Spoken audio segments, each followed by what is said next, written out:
여러분, 혹시 이런 경험 있으세요? 분명 필요 없는 건데 오늘만 세일이라는 말에 지갑을 열었던 적, 아니면 이미 재미없는 영화인데 돈 아깝다고 끝까지 본 적, 또는 다이어트는 내일부터라고 매일 말하는 것. 한 번만 손 들어보세요. 손 안 드신 분 거의 없을 거예요. 저도 마찬가지거든요. 이런 비합리적인 선택, 여러분만 하는 게 아닙니다. 전 세계 모든 사람이 해요. 노벨상 수상자들이 수십 년간 연구한 결과 인간은 원래 비합리적으로 설계되어 있어요. 그리고 놀라운 건요, 그 비합리성에 일정한 패턴이 있다는 거예요. 오늘 영상에서는 행동경제학의 핵심 개념들을 완벽하게 총정리합니다. 이 영상 하나로 여러분의 소비 습관이 달라질 거예요. 마케터들의 트릭이 눈에 보이기 시작할 거고요. 왜 내가 그런 선택을 했는지 이제 이해할 수 있게 될 거예요. 오늘 다룰 내용을 미리 알려드릴게요. 첫째, 행동경제학이 뭔지, 왜 갑자기 중요해졌는지. 둘째, 우리 뇌가 저지르는 6가지 대표적인 실수. 하나씩 구체적인 예시와 함께 설명할게요. 셋째, 기업들이 이 심리를 어떻게 마케팅에 악용하는지. 여러분, 지갑을 노리는 전략들이에요. 그리고 마지막으로 현명한 소비자가 되는 구체적인 방법, 실제로 써먹을 수 있는 팁들이에요. 차례로 알아볼게요. 행동경제학, 영어로 Behavioral Economics. 한마디로 정의하면요, 인간의 비합리적 행동을 과학적으로 연구하는 학문이에요. 전통적인 경제학에서는 인간을 호모 이코노미쿠스라고 불렀어요. 라틴어로 경제적 인간이라는 뜻이에요. 어떤 존재냐면요, 항상 이성적으로 판단하고 감정에 절대 휘둘리지 않고 자신의 이익을 정확하게 계산해서 극대화하는 존재. 마치 슈퍼컴퓨터 같은 거죠. 수학 공식처럼 완벽한 존재를 가정한 거예요. 이런 가정 위에 경제학 이론이 쌓였어요. 근데 현실은요, 여러분 자신을 떠올려 보세요. 어제 뭘 샀는지 생각해 보세요. 정말 합리적이었나요? 전혀 그렇지 않죠? 2002년 역사적인 일이 일어났어요. 데니얼 카너먼이라는 심리학자가 노벨 경제학상을 받았어요. 심리학자가 경제학상을 받은 거예요. 경제학자들 사이에서 꽤 충격이었대요. 심리학자가 왜 우리 상을 받아? 이런 반응도 있었고요. 왜 심리학자한테 경제학상을 줬을까요? 카너먼은 동료 아모스 트버스키와 함께 인간이 얼마나 체계적으로 비합리적인지 증명했거든요. 랜덤하게 비합리적인 게 아니라 예측 가능한 방식으로 비합리적이라는 걸요. 그게 바로 전망 이론이에요. 영어로 프로스펙트 티어리. 이 이론 하나로 노벨상을 받은 거예요. 전망 이론의 핵심은 의외로 간단해요. 사람들은 이득보다 손실에 훨씬 더 민감하다. 얼마나 더 민감하냐면요, 약 2배에서 2배 반 정도. 10,000원을 얻었을 때의 기쁨이 있잖아요. 10,000원을 잃었을 때의 고통은 그 2배 이상이에요. 같은 10,000원인데 잃을 때가 훨씬 더 아픈 거예요. 그래서 우리는 손해를 피하려고 종종 비합리적인 선택을 하게 되죠. 이건 챕터 2에서 더 자세히 설명할게요. 2017년에는 리처드 탈러도 노벨상을 받았어요. 카너먼 이후 2번째로 행동경제학으로 노벨상을 받은 사람이에요. 탈러는 넛지라는 개념을 만든 사람이에요. nudge, 영어로 살짝 찌르다 라는 뜻이에요. 팔꿈치로 슬쩍 찌르는 거 있죠? 그 느낌이에요. 강제하지 않고 살짝 찔러서 좋은 선택을 유도하는 거죠. 예를 들어 볼게요. 구내식당에서 음식 배치를 바꿨어요. 샐러드를 눈높이에 놓고 디저트를 구석에 놓았어요. 결과가 어땠을까요? 사람들이 훨씬 더 건강하게 먹었어요. 선택의 자유는 그대로 있어요. 디저트 먹고 싶으면 먹을 수 있어요. 근데 좋은 선택을 하기 쉽게 환경을 설계한 거예요. 이게 넛지예요. 영국 정부에서는 넛지 팀을 만들었어요. 세금 고지서에 문구 하나 바꿨더니 납부율이 확 올랐대요. 당신 동네에서 대부분의 사람들이 이미 세금을 냈습니다. 이 한 줄 추가했을 뿐인데요. 행동경제학이 왜 중요하냐고요? 우리가 매일 하는 모든 선택들, 쇼핑할 때, 투자할 때, 다이어트할 때, 저축할 때, 직업 선택할 때, 이 모든 게 심리적 편향에 영향받거든요. 이걸 알면 2가지가 달라져요. 첫째, 더 현명한 선택을 할 수 있어요. 둘째, 나를 조종하려는 마케팅을 피할 수 있어요. 자, 이제 구체적인 편향들을 알아볼까요? 자, 이제 본격적으로 우리 뇌가 저지르는 실수들을 알아볼게요. 첫 번째는 손실 회피예요. 영어로 loss aversion. 아까 전망 이론에서 말했죠? 손실의 고통이 이득의 기쁨보다 2배 이상 크다고. 구체적인 예를 들어볼게요. 동전 던지기 게임이 있어요. 규칙은 간단해요. 앞면이 나오면 10,000원을 받고 뒷면이 나오면 10,000원을 잃어요. 확률은 정확히 50대 50. 수학적으로 계산해 볼까요? 기대값이 연기예요. 플러스 10,000원 곱하기 0.5, 마이너스 10,000원 곱하기 0.5 합치면 0. 완벽하게 공정한 게임이에요. 근데 대부분의 사람들은 이 게임을 안 해요. 왜? 10,000원 잃는 게 너무 싫으니까. 10,000원 딸 수도 있는데 10,000원 잃는 게 더 크게 느껴지는 거예요. 카너먼 팀의 실험 결과가 충격적이에요. 사람들은 안면이 나올 때 최소 2만 원 이상 받아야 이 게임에 참여하겠다고 했어요. 다시 말해서요, 잃을 수 있는 10,000원의 고통을 상쇄하려면 딸 수 있는 금액이 2배 이상이어야 하는 거예요. 손실 대 이득 비율이 1대 2 이상이어야 해요. 이게 투자에서 엄청 큰 문제가 돼요. 주식이 떨어졌어요. 합리적으로 생각하면요, 전망이 안 좋으면 팔아야 해요. 근데 손실을 확정하기가 너무 싫은 거예요. 조금만 기다리면 오르겠지. 여기서 팔면 손해잖아. 이러다가 더 큰 손해를 봐요. 마이너스 10%가 마이너스 50%가 되는 거죠. 반대로 주식이 조금만 올라도 빨리 팔아서 이익 확정해야지 이러면서 너무 빨리 팔아요. 더 오를 수 있는데도요. 정리하면요, 이익은 빨리 확정하고 손실은 끝까지 미루고. 이게 손실회피의 전형적인 패턴이에요. 합리적인 투자자와 정반대죠. 두 번째는 매몰 비용의 오류예요. 영어로 sunk cost fallacy. 이것도 아주 흔한 실수예요. 매몰 비용이 뭐냐면요, 이미 지출해서 절대 돌려받을 수 없는 비용이에요. 영어로 sunk, 가라앉았다는 뜻이에요. 물에 빠져서 건질 수 없는 비용이라는 거죠. 예를 들어볼게요. 영화 티켓 10,000원 주고 샀어요. 영화관에 들어가서 30분 봤어요. 근데 재미가 하나도 없어요. 그 10,000원은 이미 매몰 비용이에요. 나가든 끝까지 보든 돌아오지 않아요. 환불 안 돼요. 합리적인 선택은 뭘까요? 재미없으면 나오는 거예요. 왜? 앞으로 남은 1시간이 더 소중하니까요. 그 시간에 다른 걸 할 수 있잖아요. 카페 가서 친구 만날 수도 있고 집에서 쉴 수도 있고요. 근데 대부분 어떻게 해요? 반 원이나 냈는데 하면서 끝까지 봐요. 재미없는 영화를 억지로 보면서 시간까지 낭비하는 거예요. 돈도 잃고 시간도 잃고. 이게 매몰 비용의 오류예요. 더 심각한 예도 있어요. 헬스장 1년 회원권 80만 원 끊었어요. 의욕 넘치게 시작했죠. 근데 한 달 만에 흥미를 잃었어요. 가기 싫어졌어요. 근데 돈 아깝다고 억지로 가요. 싫은데 스트레스 받으면서. 가는 날은 기분이 나쁘고 안 가는 날은 죄책감이 들어요. 합리적으로 생각해 볼까요? 그 80만 원은 이미 사라진 거예요. 지금 중요한 건 앞으로 뭘 할지예요. 헬스장 가는 게 즐겁지 않다면요, 집에서 운동하거나 다른 취미를 찾는 게 나아요. 수영을 할 수도 있고 등산을 할 수도 있죠.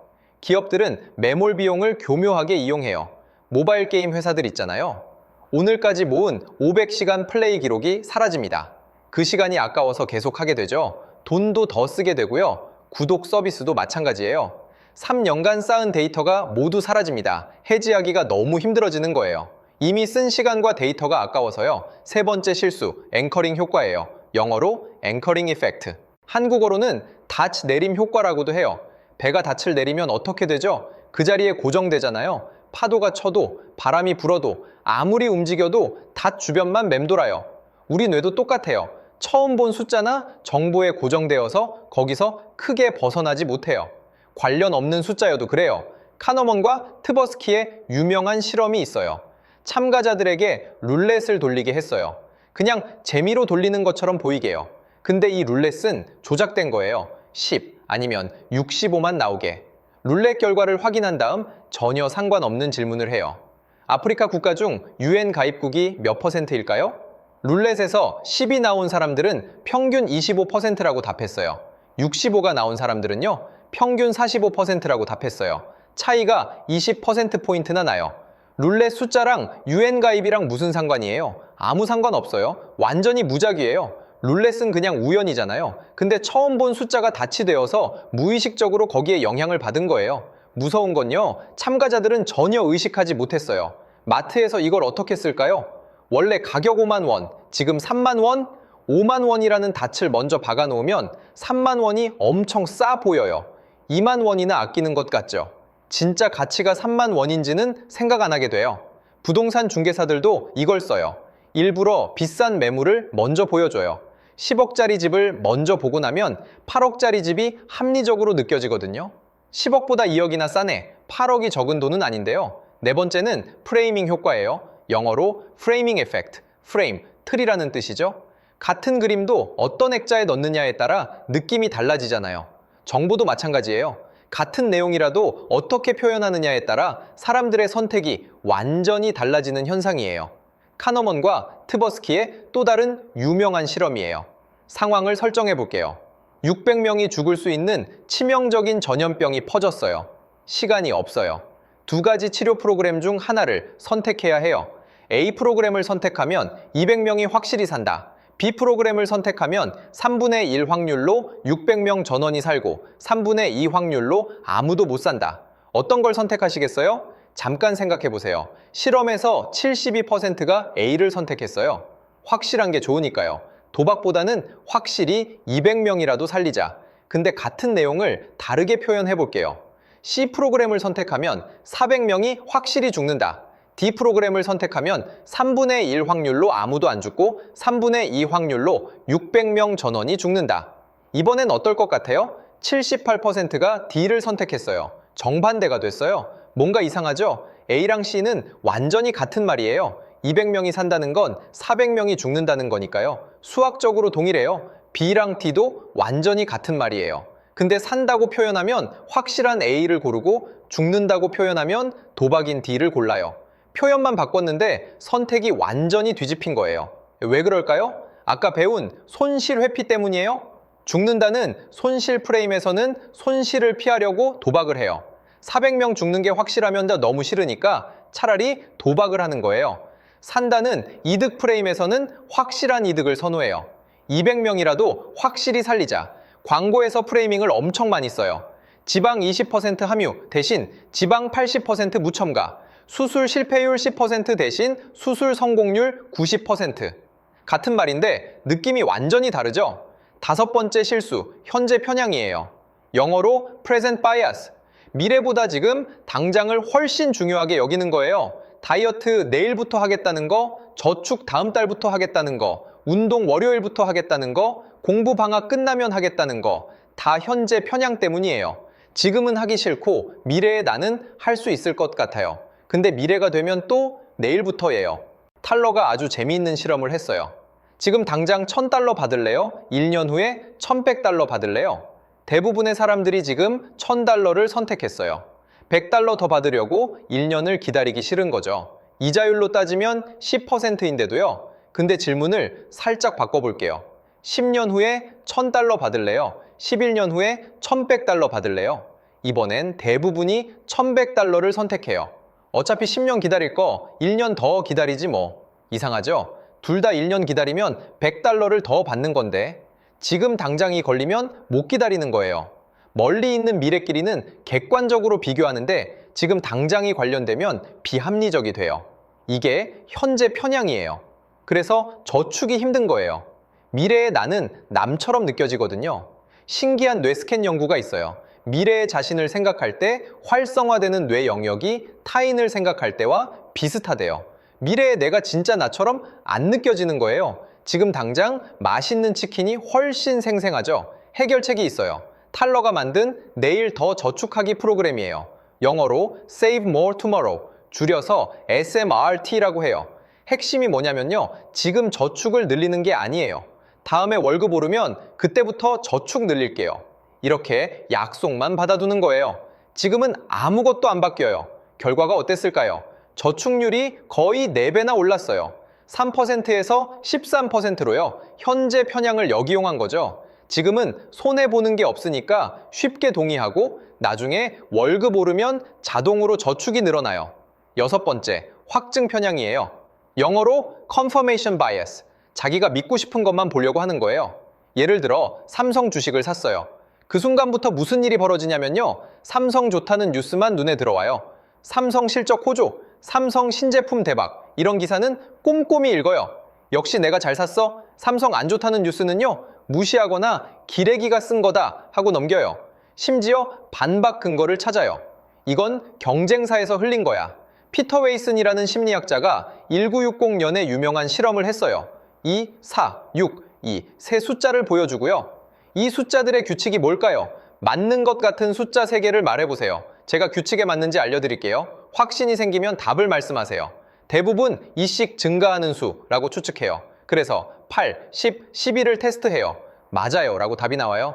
20, 22, 24도 테스트해요. 또 맞아요. 100, 102, 104 또 맞아요. 역시 내 생각이 맞았어. 확신을 갖고 답을 제출해요. 규칙은 2씩 증가하는 수입니다. 틀렸어요. 왜 틀렸을까요? 진짜 규칙은 그냥 증가하는 수였어요. 1, 2, 3도 맞고 1, 100, 1000도 맞았어요. 쌈 7, 9도 맞았고요. 자기 가설을 확인하는 것만 테스트하고 반증하는 건 안 해봤거든요. 2, 4, 5를 테스트했으면 틀렸어요 라고 나왔을 거예요. 그러면 2씩 증가는 아니구나 알 수 있었죠. 근데 대부분 그런 테스트는 안 해요. 이게 확증 편향의 전형적인 예예요. 자, 이제 마지막 챕터예요. 이 편향들을 어떻게 극복할 수 있을까요? 구체적인 방법 6가지를 알려드릴게요. 바로 실천할 수 있는 것들이에요. 첫째, 중요한 결정 전에 24시간 기다리세요. 충동 구매가 왜 생기냐면요. 감정적 반응이 이성적 판단보다 빠르기 때문이에요. 뇌의 감정 영역이 먼저 반응해요. 이거 예쁘다. 사야 해? 이성적 판단은 그 다음에 와요. 지금 안 사면 후회할 것 같아. 오늘이 마지막 기회야. 이런 느낌이 들 때 하루만 기다려보세요. 카트에 담아두고 결제는 내일 하세요. 연구에 따르면 충동의 80%가 하루 만에 사라진대요. 둘째, 매몰 비용을 의식적으로 잊으세요. 이미 쓴 돈과 시간은 절대 돌아오지 않아요. 아무리 아까워해도요. 중요한 건 앞으로 뭘 할지 예요. 결정할 때 이렇게 물어보세요. 만약 이 돈을 안 썼다면 지금 이걸 할까? 헬스장 예를 들면요. 회원권이 없다면 지금 헬스장에 가고 싶을까? 아니라면 안 가도 돼요. 죄책감 느낄 필요 없어요. 셋째, 원래 가격을 항상 의심하세요. 원래 5만 원, 지금 3만 원 이거 보면 먼저 의심하세요. 진짜 5만 원 가치가 있는지 검색해보세요. 다른 쇼핑몰에서 비슷한 제품 가격을 비교해보세요. 처음부터 3만 원이었어도 살 건지 스스로 물어보세요. 앵커링에 당하지 마세요. 넷째, 미래의 나를 구체적으로 상상하세요. 저축이 어려운 건 미래가 너무 추상적이기 때문이에요. 노후 대비, 이런 말은 추상적이에요. 구체적으로 상상해보세요. 60세의 나를 떠올려보세요. 어디서 살고 있을지, 집이 어떻게 생겼을지, 뭘 하고 있을지, 취미가 뭘지, 누구랑 같이 있을지, 손주가 있을지, 건강은 어떨지, 무릎은 괜찮을지 구체적으로 그려보세요. 그러면 미래의 내가 진짜 나처럼 느껴지고 저축 동기가 생겨요. 저 사람을 위해 지금 조금 아껴야겠다. 다섯째, 반대 증거를 적극적으로 찾아보세요. 어떤 결정을 내리기 전에 이게 틀렸다면 을 먼저 생각해 보세요. 주식 사기 전에 이 주식을 왜 사면 안 되는지 검색해 보세요.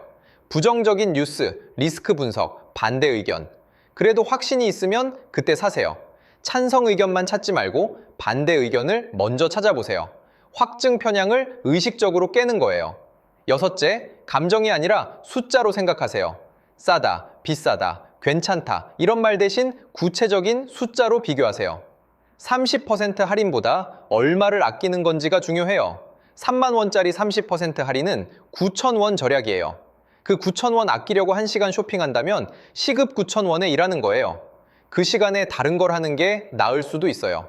반대로 100만 원짜리 30% 할인은 30만 원이에요. 이건 시간 들여서 비교할 가치가 있죠. 퍼센트보다 금액으로 생각하세요. 오늘 영상, 긴 영상이었는데 끝까지 봐주셔서 감사해요. 핵심만 다시 정리할게요. 5가지만 기억하세요. 첫째, 행동경제학은 인간의 비합리적 행동을 연구하는 학문이에요. 카너먼, 트버스키, 탈러 이 세 사람이 핵심 인물이에요. 호모 이코노미쿠스는 신화였어요. 둘째, 우리 뇌는 체계적으로 실수를 해요. 손실 회피, 매몰 비용, 앵커링, 프레이밍, 현재 편향, 확증 편향 이 6가지 편향을 기억하세요. 셋째, 기업들은 이 편향을 마케팅에 적극 활용해요. 오늘만 세일, 원래 가격 대비 할인, 지금 안 사면 품절, 마지막 기회 이런 말들이 들리면 한 발 물러서세요. 아, 나를 조종하려는 거구나. 넷째, 현명한 소비자가 되려면 6가지를 실천하세요. 결정 전 24시간 기다리기, 매몰 비용 잊기, 원래 가격 의심하기, 미래의 나 구체화하기, 반대 증거 찾기, 숫자로 생각하기. 다섯째, 그리고 가장 중요한 건요, 편향을 아는 것만으로도 절반은 극복한 거예요. 아, 내가 지금 손실 회피 때문에 이러는구나. 이렇게 인식하는 순간 한 발 물러서서 객관적으로 볼 수 있어요. 메타인지라고 해요. 이 영상이 도움이 되셨다면 좋아요와 구독 부탁드려요. 알림 설정까지 해주시면 새 영상을 바로 받아보실 수 있어요. 댓글로 여러분이 경험한 비합리적 소비 사례도 공유해 주시면 좋겠어요. 나도 이런 실수했다. 다른 분들한테도 도움이 될 거예요. 다음 영상에서는 설득의 심리학에 대해 다뤄볼게요. 로버트 치알디니의 6가지 설득 법칙, 상호성, 일관성, 사회적 증거, 호감, 권위, 희소성. 마케터들이 우리를 어떻게 설득하는지, 그리고 그걸 어떻게 방어하는지 기대해 주세요. 그럼 다음 영상에서 만나요.